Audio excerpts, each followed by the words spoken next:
what's up? This is Mike D, Mr. Double Down on You, the creator of Black Fathers Now. But guess what? Today, this is the inaugural episode of a new series that we're launching called Brothers Learning from Sisters.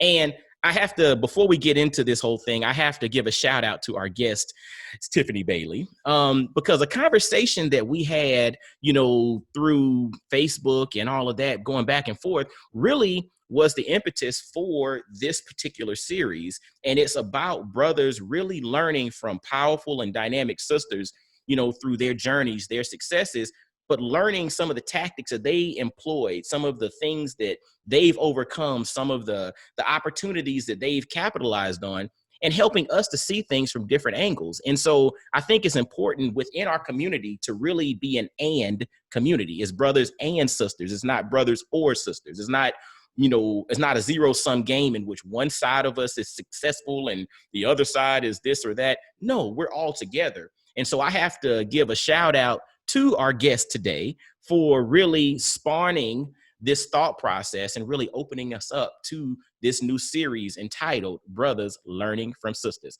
So before I introduce you, I want to say thank you, Tiffany. Thank you. Thank you, Mike. Thank you for being open to the dialogue that spawned this. Yeah. Come on. I mean, literally, I'm a storyteller and I enjoy stories, and I really groove off of how people got to places. I really groove off of the twists and turns, the nooks and crannies and all of that stuff, because that's where the magic is. And I really find the value in that. And so when you open this thing up and you offered yourself to be the first guest, I was like, hey, I'm taking this thing and running with it. So thank you. I'll put myself up. Yes. Awesome. So you've already heard a little bit from her, but we have Tiffany Bailey, and she is the co-founder, president, and CEO of OSCEdge, which is an IT services company.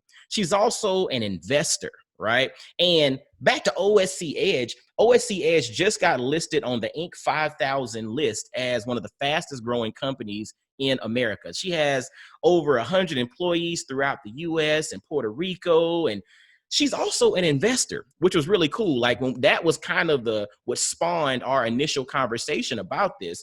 And we're going to jump into that as well. But that's just a little snippet of what she has going on. So all of you all tuning in to Brothers Learning from Sisters, let's welcome Tiffany Bailey. What's up? What's up? Thank you. I love it. Yes, I love this. This is great energy. I'm happy to be here and excited to have this dialogue and put out this energy. That's what this is all about. We got to put it out. It's like, you can't drive out darkness with darkness. You got to drive it out with light, right? Mm-hmm. And so we got to put the good stuff out there to kind of fight all this negative BS that's out there. And so, it's a lot. Yeah. Well, thank you for having me here. And yes, that's a great introduction. And I want to give my own shout outs right now. Okay. Obviously to the people who support me every single day in my village. That would obviously be my mother, who I talk to every day about what's going on in my business, and she gives me advice. And also my best friend, Dr. Tia Robertson, who is doing her own thing in North Carolina. And my close friend, Sharonda Stewart, who is a business owner as well, who is my son's godmother, and she helps me as well with my son and work through business ideas. So I have a plethora of people also within my company, my employees and my staff, and Lee Hendrickson and Skeeter Lieberum, who's my right-hand man, who helps me keep it all together. So it definitely is a village for sure. I appreciate that. And, no matter the platform that, I'm on, if I'm the one kind of putting the conversation together, I always like to start with shout outs. And one of the things that I've come to realize, and a guy actually hit me to this, and he was in the movie industry. He said, the funny thing is when you watch a movie, you always realize that the important people get listed first. So it says executive produced by, directed by, starring. All the important people get put up first. but in a lot of instances, we tend to forget about them in other segments. So we're going to make sure to put them out front in Brothers Learning from Sisters. So thank you. Dig it, dig it, dig it. And so when we think about your accomplishments thus far and we think about your story, there has to be something that led you to get here. So talk to us a little bit about your background. Talk to us a little bit about your experiences and some of the things that literally led to where you are today. Well, it's interesting. If we're talking about brothers learning from sisters, I think, definitely the industry that I'm in is tough. It's predominantly male. I think that's how this conversation sort of started. And so I have been in all female environments. So I went from a career that was mainly all women. And then I go to this environment where I have a business that I'm building and it's all men. Like most of the time I say like 99%. I'm usually the only woman, youngest woman, only Black woman. So it's military adjacent. So I'm dealing with a lot of military men. That's a lot of male energy that I'm around. Wow. And I started learning a lot from being in that environment and observing how men work together, and learning how I had to build a business in that industry and earn trust. And obviously I work with a lot of Black men too, also in that industry. There's a lot of Black men in the military. So it's been interesting. And I would say my first lessons learned to provide me with the grit that I needed was from my father. My father was he wasn't a very educated man, but he was very street smart and he was very wise. And I think one of the wisest things he ever said to me, two things. The first one is that he was in Vietnam. He was drafted in Vietnam and he survived. He didn't think he was going to be able to come back, but he did. And he always told me, you can't be afraid of dying. You have to be afraid of being killed. Ooh. You can't be afraid of dying. You have to be afraid of being killed. Expound upon that a little bit. I didn't know at the time what he meant. I mean, he started telling me that when I was very, very little. I mean, maybe around 10, I would say. He would tell me that. And he would say it over and over again. He's like, you got to move. You got to learn how to move through this world, not afraid of dying, but you got to be afraid of being killed. So when I got into this industry, which is brutal, it's very cutthroat, I had to draw from that a lot. I couldn't be afraid of just failing. I had to move in a way that I had to show confidence. And I think this comes from, I think where women make some missteps, in my opinion, is they sometimes confuse assertiveness with aggressiveness. That's deep. That you don't have to be aggressive as a woman, and I learned that from seeing men. I'm like, oh, they're not aggressive. They're assertive. I had to figure out how men are, they're having an argument right now. It doesn't appear to be. It's like the barbershop. It's like the barbershop, Yeah, seriously. It's like you think they're fighting, but no, they're just impassioned communication. They're just impassioned communication. They're not fighting, right? So the first step was that I had to sit back and I had to observe and learn, right? I had to appreciate the environment that I was in versus, oh my God, look at all these men, what are they doing? I had to appreciate what I was learning. Later on, I did have a man come to me and say, I think I'm finally figuring you out, Tiffany. Really? Yeah. Now, how did you respond to that? I just, whenever that happens, I'm always like, I always kind of say, what does that mean? Or, I laugh. I'm like, what you talking about? And he said, you're quiet. You're always so quiet in these meetings.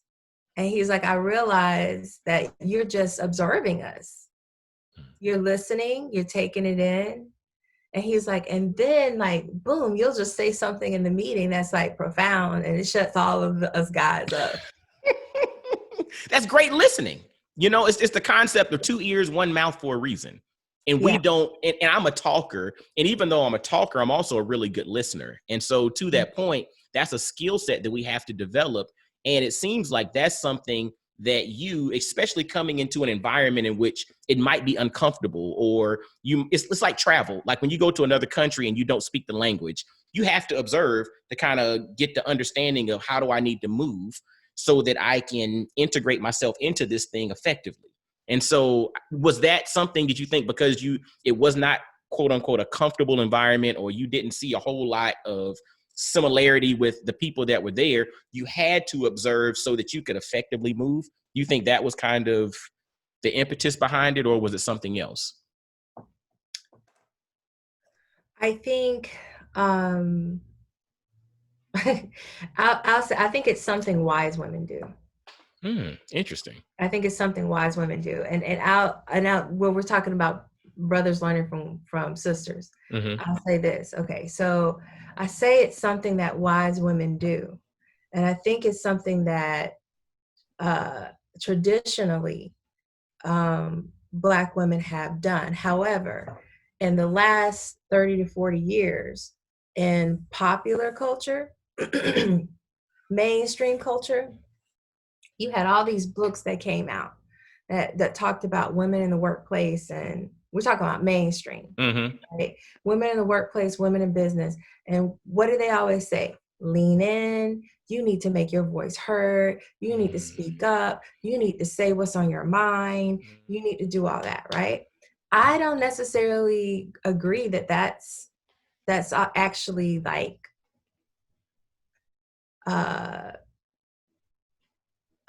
necessarily a natural thing sometimes for women. You know, maybe it could be just to sit back and observe and just see what's going on first before you speak, right? But I think that so I just kind of fell back on that tendency to, you know, I don't have to say anything. If I don't have anything to say, I'm not gonna say. I'm just gonna observe, take it all in, and then make my comment. And I think that was appreciated. And I think that I saw that the men were just talking to talk, because that was their way of kind of you know, they're putting their horns together, right? That's why I said I couldn't figure out for a while. Oh, wait a minute, they're having an argument.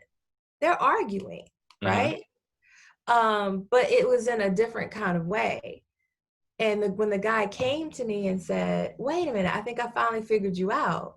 You're sitting here and you're just observing. You take it all in, you're hearing both sides, and then you make a statement.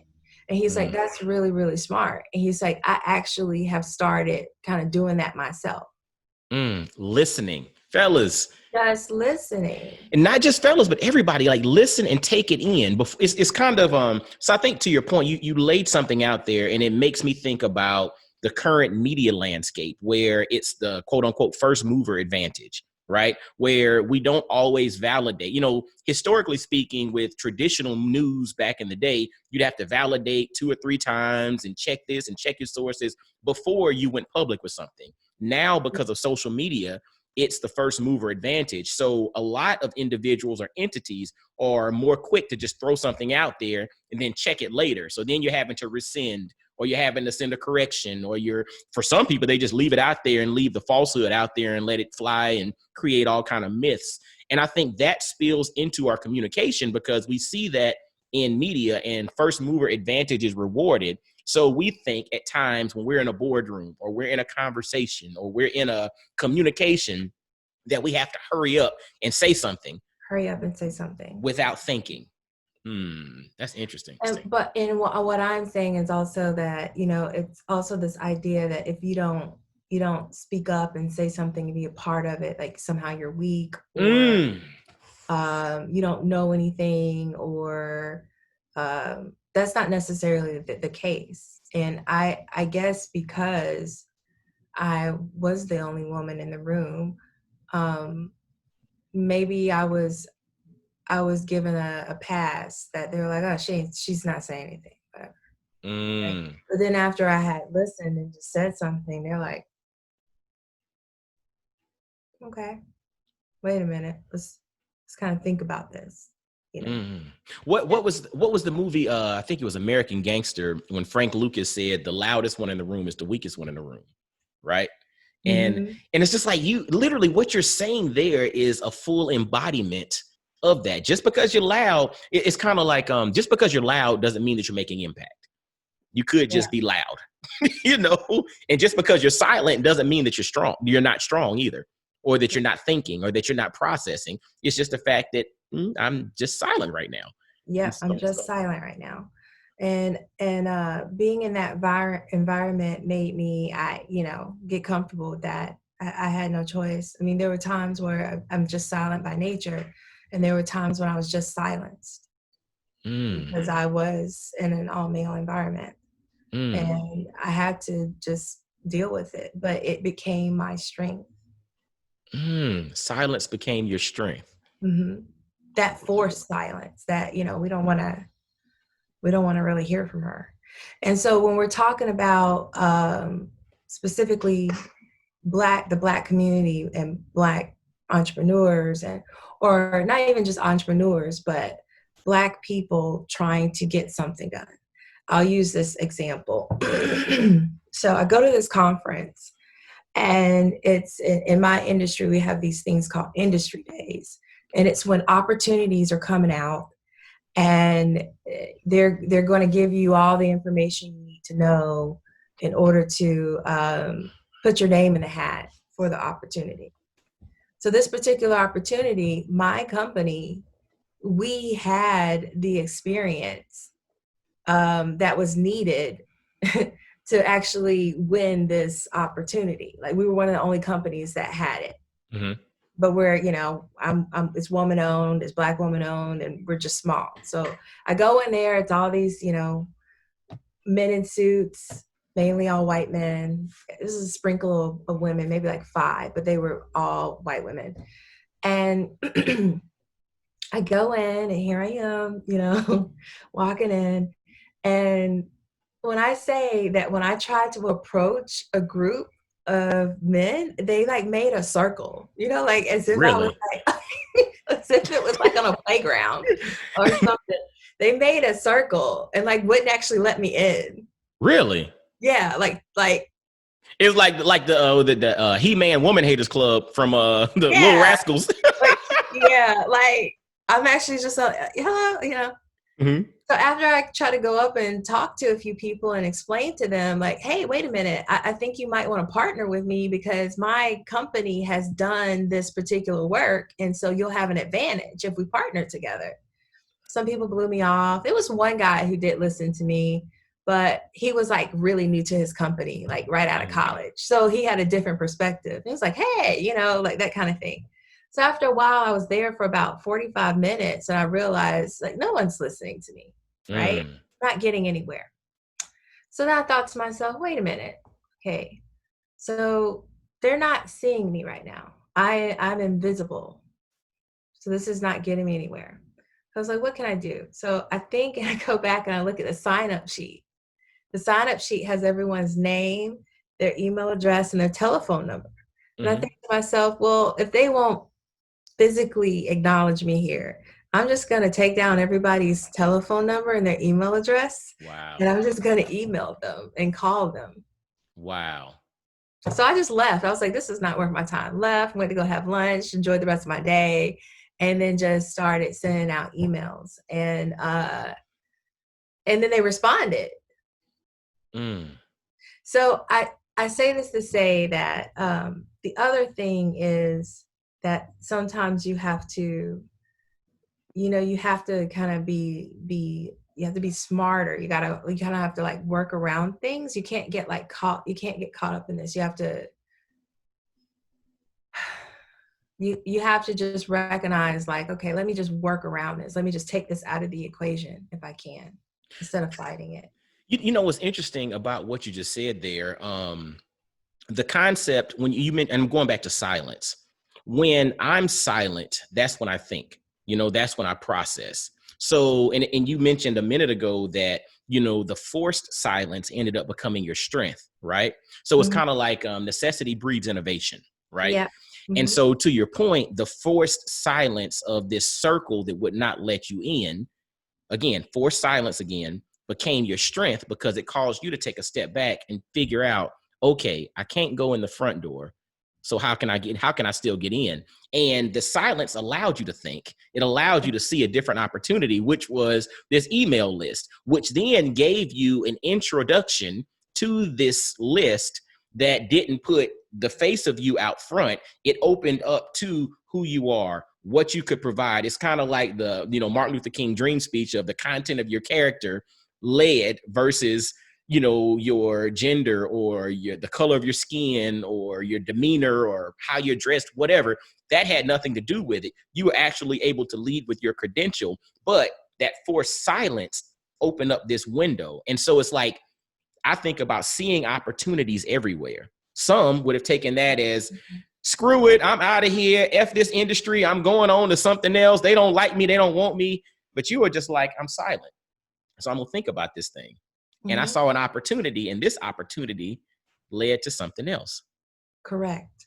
So Mm. now not only was I able to find the partners, right? But I also had I had all these contacts, right? Mm-hmm. So there's also, not only is, hey, I think of it like, well, it's their problem that they can't get past Mm-hmm. whatever this is. That's their issue. And that's unfortunate for them. Mm-hmm. My goal here is I'm in business. Mm-hmm. I'm here to make money. Mm-hmm. Absolutely. They, Mm-hmm. they're hurting themselves, but I'm not going to hurt myself. Not at all. Right. And then the other issue is ego, Ooh.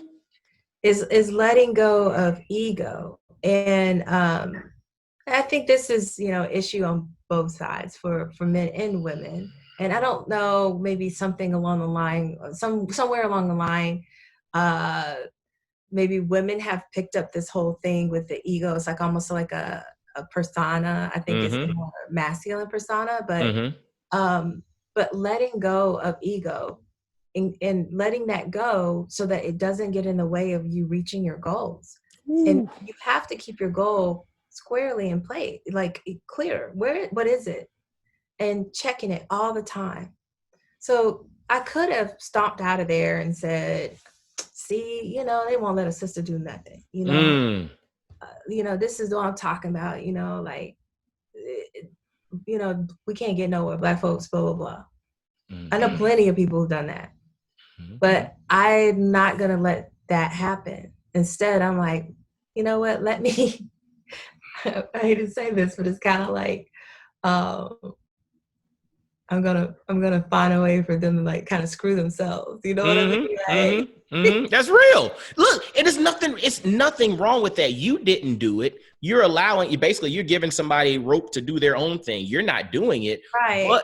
but you also still have a goal in mind and you are focused on achieving that goal. And so that's extremely important. And I think for all of us listening to this conversation, and this is something that, I'm taking and processing myself, because when you meet obstacles, how do you overcome that obstacle? How do you navigate that obstacle? The Booker T. Washington definition of success comes to mind, where success is not determined by your current position, but the obstacles overcome to achieve that position, right? Mhm. And so when you start thinking about achieving success and reaching goals, you have to find ways to navigate around it. And if it don't kill you, it makes you stronger. So to that point, those skill sets that you were building by having to navigate these unfortunate circumstances, in essence, are probably some of the secret sauce, which is leading to this Inc. 5,000 list ranking, that just came out, last few weeks. Mhm. Mhm. Yeah, and and I would say by that what I did, it's not, I didn't compromise myself, Mm. right? I don't Ooh. compromise myself. I it's you can find ways to just, I think, like I said, just by kind of being quiet and thinking and figuring out, and like I said, letting the ego go. Mhm. That ego is big, man. Like I'll even tell you one of the inspirations behind this after you and I had our initial conversation is the whole thought process of guys specifically our ego getting it out of the way so that we can be internally confident enough to not feel threatened by a powerful and successful woman. So I mean, if you look at statistics, black women are at the top of virtually every statistical category. I mean, you all get college educated more than any other demographic. You're starting businesses faster at a higher rate than any other demographic. I mean, y'all are killing it, right? And you look at black men at times and we aren't always on the same level statistically speaking. And so I think sometimes that does lead to this ego thing welling up where I don't want to feel lesser than a man, so I can't let this powerful woman teach me something, or I don't want to be around her because then I start feeling lesser than. And that's an internal confidence thing that we have to work on, so that we can put ourselves in a position to grow, to learn, but then to also capitalize and benefit from multiple perspectives. Because if I only thought like myself all the time, I'm not going to grow. So I have a theory about that. Okay, what's up? And I don't know if again, this is just it's yours. Yeah. So and a little bit how this might connect to my background. So I at one time was in a PhD study. So I didn't finish my PhD, full disclosure, like all but dissertation. But my focus was on American cultural studies, and I focused a lot on, at one point, American slavery, slave narratives, looking at how Black culture has been seen in American pop culture, how Black people have been seen, right? So how it's transformed and how it was presented in the media. Not by Black people, right, necessarily, but about Black people. Okay. So this kind of comes from this. And I thought about this idea of like, why do you have this gap between, Black men and Black women? And what you're saying is confidence, or, going out there and kind of overcoming these issues with internal issues, right? So I started thinking about it. And when you think about what Black women have had for, say, like over the last 40 years, we've had Oprah. We've had a lot of talk show hosts and magazines. And those magazines have focused on things like healing, self-care, finding your calling, finding your passion, peace, finding healing through your girlfriends, starting your own business, starting your business as your passion, or your passion as your business. That has been a key component of not just Black culture, but pop culture for the last 40 years. But I don't necessarily, you may know, correct me if I'm wrong, I can't think of a equivalent figure for Black men. Can I tell you, this is ironic, but yet not so ironic, because when you think about the concept, because you're talking about self-care, right? Like really just self-care and, personal development, and really doing this deep dive into who I am. And in essence, what you're stating is because of what's been put out, because media does influence a lot of how we think, because absolutely, I mean, that if we try to say, unless you're living like on a mountain somewhere with no electricity and you don't have any access, which is a very small percentage of people, media influences a lot of what we do and how we consume things and all of that. And so to your point, you bring out a really interesting perspective that self-care has been in the mix for Black women for the last 4 decades, whereas we are just now starting to see the need for self-care as it pertains to Black men. So when you start looking at, Black men going to therapy, like Black women been doing therapy for a couple of decades.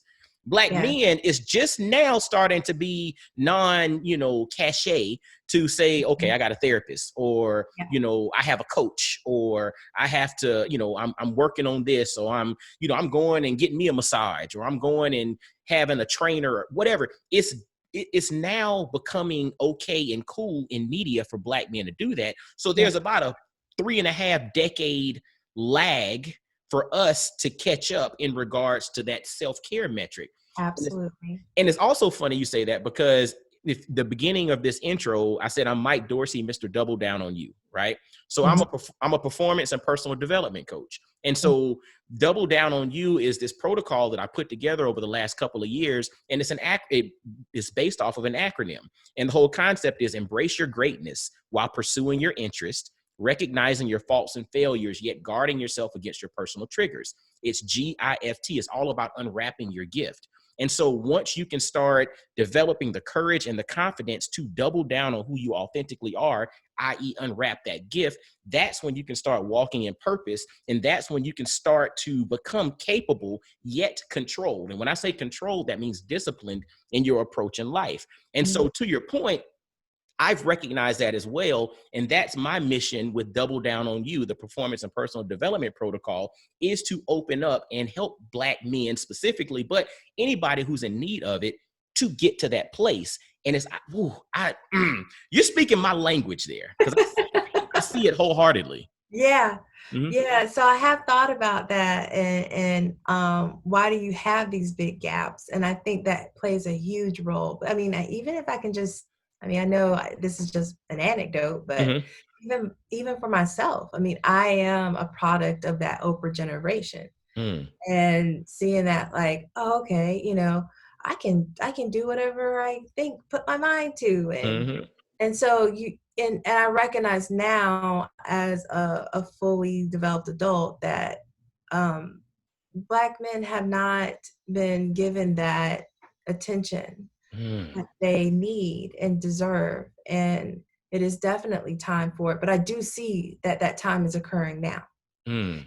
And I personally think, I don't know if that's the entire reason. I'm pretty sure there's lots of other reasons, but I do think it plays a role in why you do have Black women just being more like, I'm starting my business, or hey girls, we're going in, let's do this, Mm. and it kind of, working together, and it makes sense, and working out conflict Mm. in a different way. What's powerful about what you're saying there, and it's just making me just literally think about value and the fact that things take time, right? And so a lot of times we want to think that we need a solution right now that's going to fix, 300 or 400 years of trauma and issues, and it's supposed to be done by the next 6 months, or by quarter 3 of 2021 we're supposed to be on a new page or whatever. It's going to take time. And the thing that you mentioned was, it's been 4 decades of this thing evolving, of growing, of picking up steam. And it's like a snowball. You start with a little snowball, you push it down the hill, and by the time it's at the bottom of the hill, you got this massive thing that could really, wreck shop. And so the speaking and being mindful of that, we also have to have patience in the process. And I guess my question to you, and again, brothers learning from sisters, like, how is it that we, from a community perspective, can work on being patient, through the process of allowing, I guess, brothers to get there and to catch up? How do you see us being able to do that? I think I think it comes from first make spreading awareness that this is occurring right now. Mm. That this is just Mm. that this is where we are as a community. This is a moment for Black men to start working on that self-care, and dealing with some of these issues from a mental health care perspective, taking care of the body, dealing with issues in a healthy way. Um, I'm actually, I've heard of, men thinking about looking at how can the barbershop be a healing place, Mm-hmm. things like that. Like that has to be, we have to make awareness of that. And I think a few years ago, I definitely think it's starting, like when there was the hashtag Black Boy Joy. Mm-hmm. I remember when that happened, and I was like, okay, it's starting. Mm-hmm. I saw that as a starting point. Like, that's the starting point. Black boy Mm-hmm. joy. Okay, we're recognizing that little Black boys are entitled to their joy. Mm. They're entitled to that. That's that's real. And the thing is, that's a starting point. And again, it's going to take time, but we need to create a critical mass. And so this is not, like you mentioned Oprah, but Oprah was just a key figure. But then there were numerous offshoots from Yes, Oprah, that and she spawned. that Mm-hmm. she spawned, but then there were also other sales of operations, so to speak, that were in this self-care genre that helped to push. I mean, if you look at some of the magazines, the Ebonies and the Jets and Oh, the yeah. Essence, and from Yeah. back in the day. I mean, I know things have changed now, but I can remember back in the day, my grandmama used to keep all of them. We'd go to Oh, her yeah. house. She'd have 1,000 episodes. I mean, 1,000 issues That's of, all laid out. oh my gosh, from the last 30 years, Yeah. But the reality was, all of those, I mean, those things weren't geared towards Black men. They were geared towards Black women. The only thing in the Jet magazine that was geared towards Black men was the Beauty of the Week. You know what I'm saying?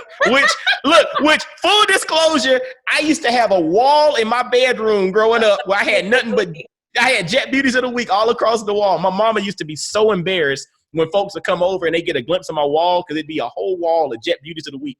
But Yeah. it is what it is. That was teenage Mike. But yeah, but to your point though, it's just, I mean, it's making me think about it. You all have had decades in which self-care, I mean, even think about self-care from the standpoint of even like getting your hair done, getting your nails done, getting a massage, getting pedicures, like you mentioned, the wind down time with your girls, and the girls trips and all of that stuff. Like, dudes, yeah, we go to the barbershop. Well, I don't go to the barbershop. I'm follically challenged. Why you laughing? But but I mean, in essence, for guys, I mean, historically speaking, that and maybe going to sporting events was like our outlet, right? But as it pertains to self-care, it was not, told that, dude, you need to go get a massage or you need a therapist.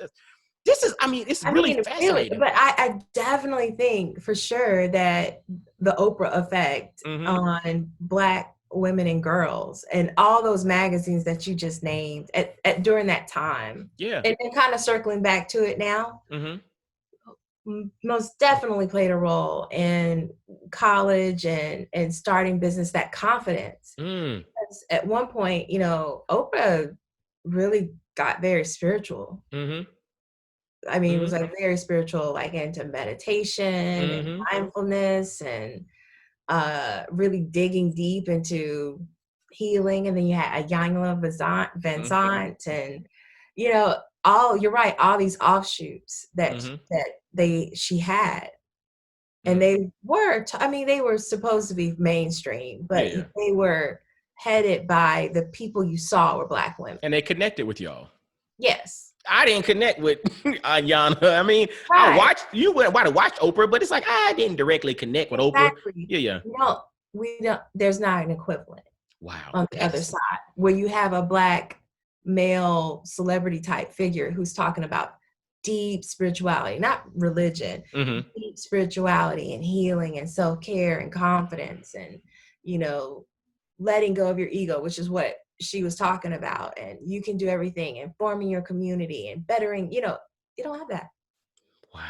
I'm gonna tell you, Tiffany, that in itself is, and ladies and fellas and everybody listening to this, that in itself is something to really explore as it pertains to our growth and development as a community, right? It's like we have to recognize these indicators, we have to recognize these issues, but then we also have to take a step back and reverse engineer some of the solutions. What have potential? What are some of the things that led to Black women being at the top of the heap in regards to education, starting businesses, doing the doggone thing? Like, what is it?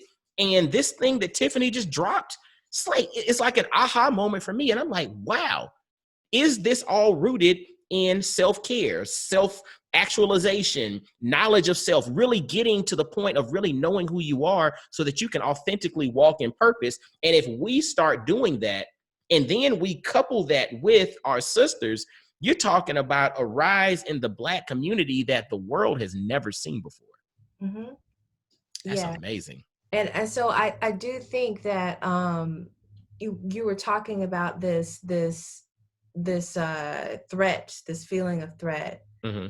And I would say, you know, there's no reason. I know from my perspective, it's like Mm-hmm. it's no reason to feel that. I think the overall feeling that Black women feel is it's still a feeling of we want to be helped. We want to help Mm. and we want to be helped. Mm. And I want to go back because I said there were two things I learned from my father. And Okay. the first one was can't be afraid of dying. You have to, you know, you have to be afraid of being killed. The second one was about how he and my mother worked together in their marriage. Mm-hmm. And my dad was very, you know, kind of country, down on Mm-hmm. the guy. Mm-hmm. Mm-hmm. You wouldn't expect him to be ahead of the times when it came to thinking about women, but he was. So on one hand, he was like, you know, y'all need to get in the kitchen, know how to cook, you know, Uh-huh. how you gonna get a husband? Uh-huh. But then he would also just come out and say, you know, you gotta get your education, you gotta be in, you know, be able to take care of yourself. But he'd always say about my mother and how he thought about marriage was he'd always say, the head can't turn without the neck. Mm. That's deep. And that's an and Yeah. thing there. That's not an or. That's an and. Yep. Mm. The head can't turn without the neck. I'm the head and your mama's the neck. Mm. So even though I'm supposed to be making all these decisions, I can't do anything unless Mm. my neck. Like basically, she supports me. You know, he wouldn't make any decisions without her. Um, he had to always have her input. So I think if we think about it that way, when we're in these business environments and we can go back as we can come together as a community and not see each other as threats, but like, a minute, how can we work together? And maybe what you're describing with the gentleman who has done really well as a barber and he's Mm-hmm. surrounded himself, he has figured that out, Mm-hmm. right? That while he's the head of the business, he can't make any moves without these women. Mm. And maybe where they are is, you know, what they're doing to help him, that's what they want to do. Mm. Wow. And it goes back to what you just said. You want to help, yet you want to be helped. Yes. You know, again, I think back to media because, again, media influences a lot. And I Mhm. think back to like Claire Huxtable, right? Mhm. Like you think about the character that Felicia Rashad played on The Cosby Show in the sense that she was a boss, you know, in the world. Like she was a Yes, she lawyer. was. She Right. did her thing. She was whatever. I mean, she was it, right? Mhm. But when she came home, yes, she was still, you know, doing her thing at the house.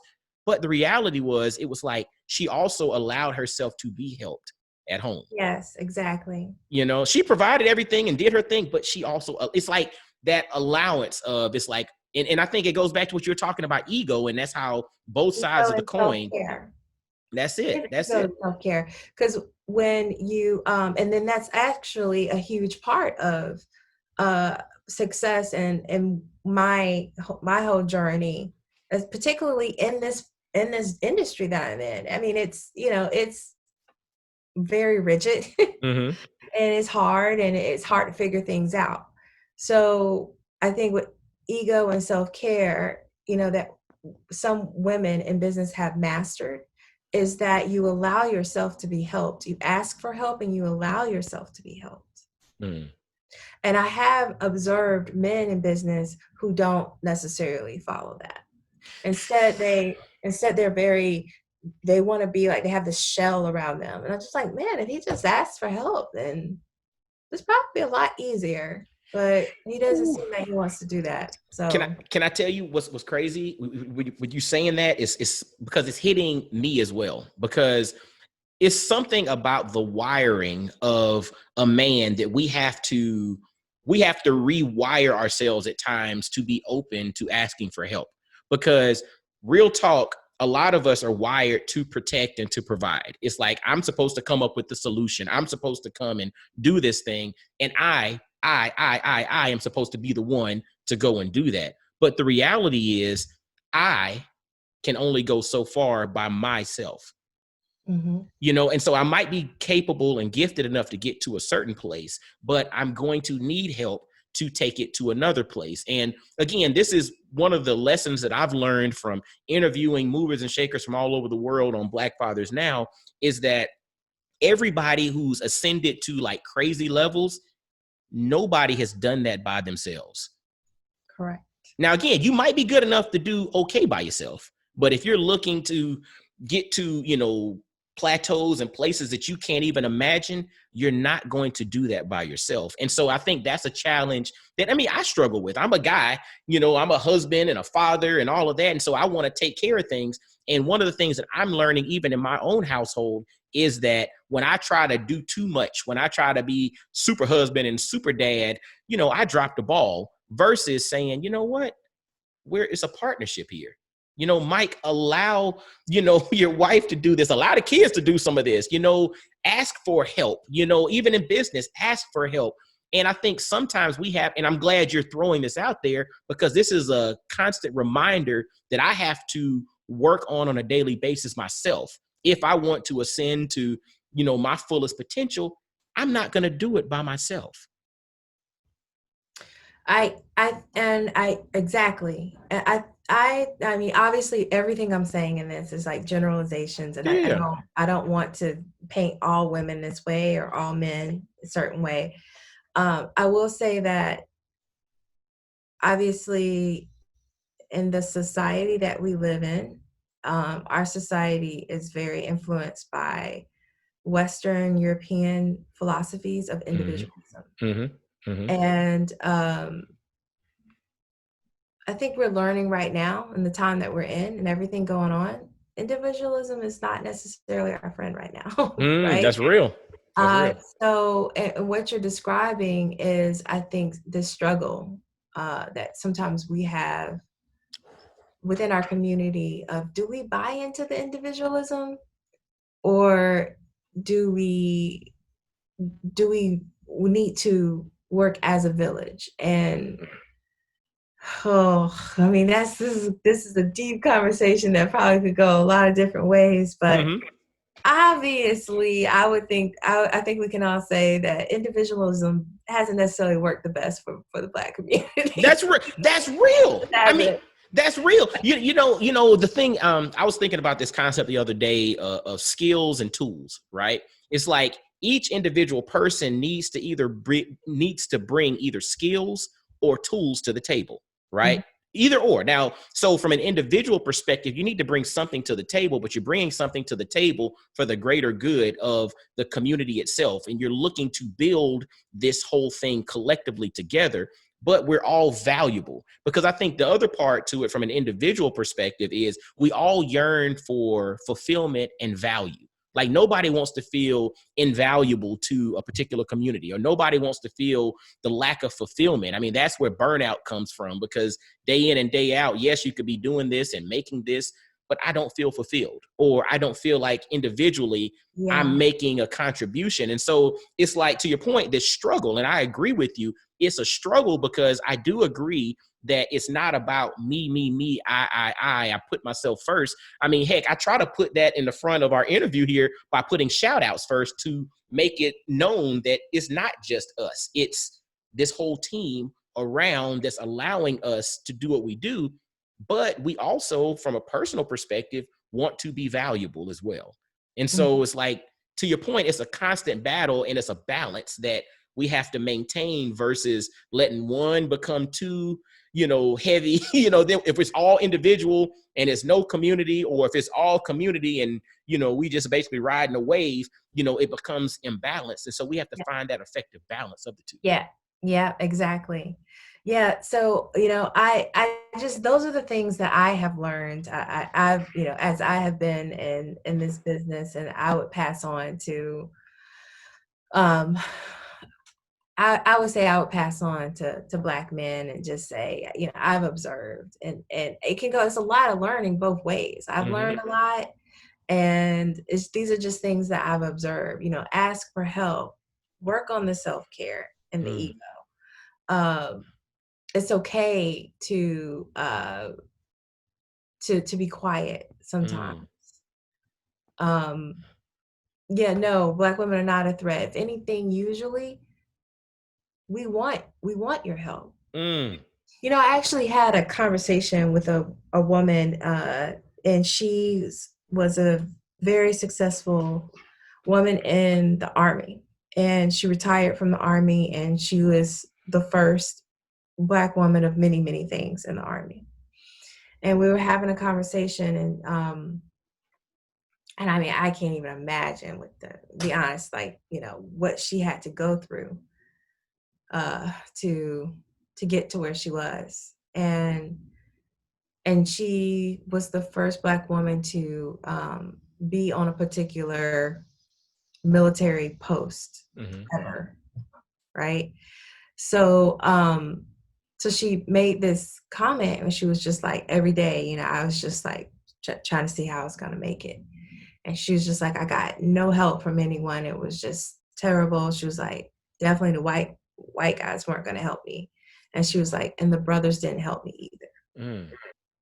And it was just, I think back on it a lot, and it was just really heartbreaking. And you could tell, even though this had been maybe 40, 50 years ago, it was still on her heart.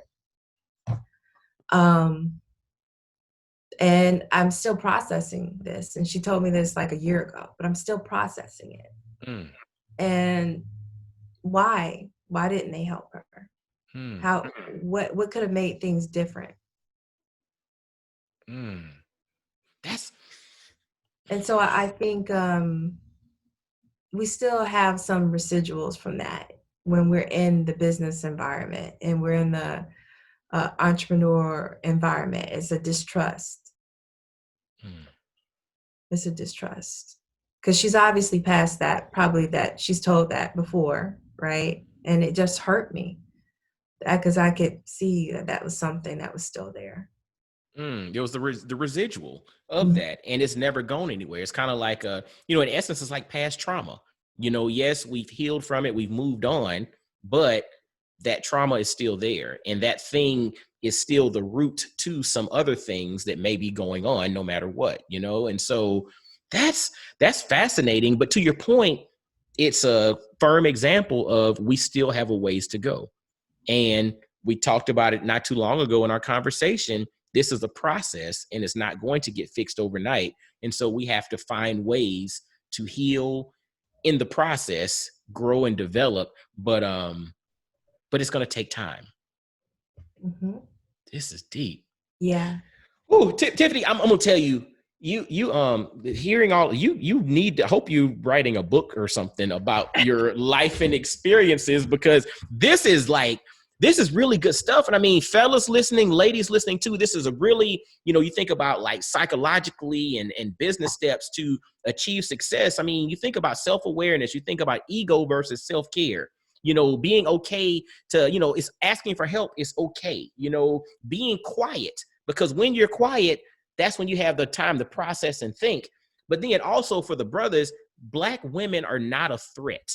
Like, we have to, if we can think about these things and start to internalize it, I believe we can walk differently as it pertains to business, relationships, the community. And, it'll become more of an and, not an or. It's not Black women or Black men. It's Black women and Black men. And we're both doing our part to build this collective community. And it's not just about us, it's about the generations that are coming behind us, because we're setting the stage. We're creating that critical mass. We are serving as that tangible example of what's possible. So therefore, brothers, we got to get on the self-care part. We got to get on that self-care tip so that we can authentically walk in our purpose and get down with the sisters and get on the same level so that we can push this community forward. So is there anything else in regards to OSCEdge, in regards to anything you have going on that you like to put out there? And how can folks learn more about your business? Maybe they need some IT service, stuff going down. Is there anything that you like to throw out there? No, well, you can look us up on LinkedIn, and we have Okay. a page. I appreciate it if people followed, and you can look me up on LinkedIn. I'm just under my name, Tiffany M. Bailey. Okay. And if you would follow me there, and I'm also on Facebook, so I Okay. appreciate a follow there. Awesome. And I'll make sure to put all that in the show notes. And if somebody out there is, needing IT services and all that good stuff, do they go through LinkedIn or through your website, or what's the best way for them to connect? But always the best way to reach me. You said LinkedIn? Yes. Okay. Awesome. Awesome. Awesome. I will make sure to put that in the show notes so that y'all can get in touch with Miss Tiffany Bailey and gain some more of this wisdom and insight on this sister who is doing the doggone thing and leading an organization who has just jumped on the Inc. 5000 fastest growing companies is that in the world or in the country? In the country. In the country. What doggone? There's 340 million people in the country. So y'all are making this thing happen. So continue success to you. And I thank you for, again, spawning this concept and being episode number 1. Thank you. Thank you for having me. I enjoyed this. Awesome, awesome, awesome. And y'all subscribe to the channel and make sure to follow and share this episode out, because it's going to be more where this came from. But this one right here, you might have to listen to it a few times. All right. This is Mike D and Tiffany Bailey. And this is Brothers Learning from Sisters. Y'all take care. Peace.